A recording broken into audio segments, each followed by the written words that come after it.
দেখেন লামাজাবির গোষ্ঠী সুন্নত পড়ে না, লামাজাবির গোষ্ঠী কি করে না, সুন্নত পড়ে। আমি এদেরকে নাম দিছি এই জন্য নাপিত। নাপিতের কাম ছিলেন লম্বা চুল নিয়ে নাপিতের কাছে যাবেন, কেটে ছোট করে দিবে। হেদের কাছে যাবেন, কইব সুন্নত নাই। তারপরে বলবে বিতরের নামাজ না পড়লেও হবে, কাট। কইব নামাজের পরে মুনাজাত নাই, কাট। তারাবি ৮, কাট। আপনারা দেখলেন আমাদের প্রিয় মুফতি রাজাউল করিম আবরার ভাই, তিনি একটি আলোচনা করেছেন, যে আলোচনাতে তিনি দাবি করেছেন যে যারা আহলে হাদিস বা সালাফি তারা তাদের ইবাদতগুলোকে কেটে ফেলে, নফল সালাতগুলোকে নাপিত বলে তিনি উল্লেখ করেছেন।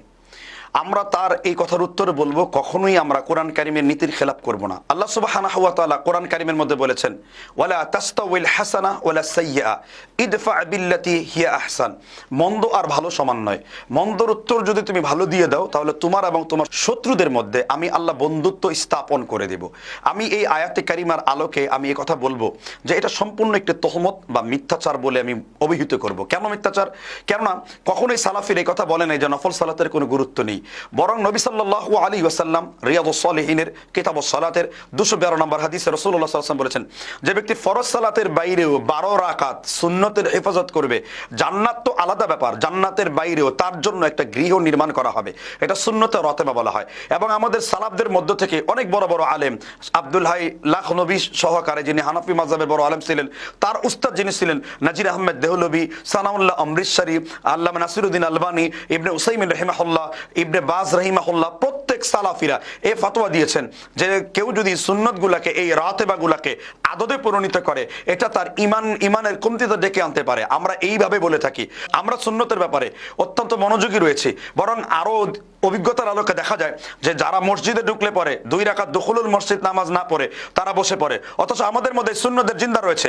নবী সাল্লাল্লাহু আলাইহি সাল্লাম বুখারীর মধ্যে বর্ণনা করেছেন, লা তাকুমুস সাআ, ওই পর্যন্ত দুনিয়া কিয়ামত হবে না যেই পর্যন্ত না মানুষ মসজিদ মারিয়ে যাবে কিন্তু তারা দুখুলুল মসজিদ পড়বে না। আমরা জুমার দিনও, জুমার পূর্বে আমরা এটাও বলে থাকি, দুখুলুল মসজিদের পরে খতিব তার খুতবার মিম্বারে ওঠা পর্যন্ত যত বেশি সে নফল নামাজ আদায় করতে পারবে। তাহাজ্জুদের ব্যাপারে, চাশতের ব্যাপারে, এমনকি প্রত্যেক নফলের ব্যাপারে আমাদের ভুরি ভুরি কিতাব রয়েছে। আমাদের সকল সালাফরা তাদের সালাতের বই লেখার সময় এগুলোকে গুরুত্ব দিয়েছেন, এবং আমাদের আরবের সালাফরা, ভারতের সালাফরা প্রত্যেকে গুরুত্ব দিয়েছেন। সুতরাং আমার কথা হলো, 2-1 ব্যক্তি বিশেষের ভুল আমলের পরিবর্তে গোটা একটা মানহাজকে প্রশ্নবিদ্ধ করা, এটা কখনোই ইনসাফ নয়। আমি মনে করি আপনাকে সতর্ক হওয়া প্রয়োজন, কেননা আপনার কথা গ্রহণযোগ্য হবে।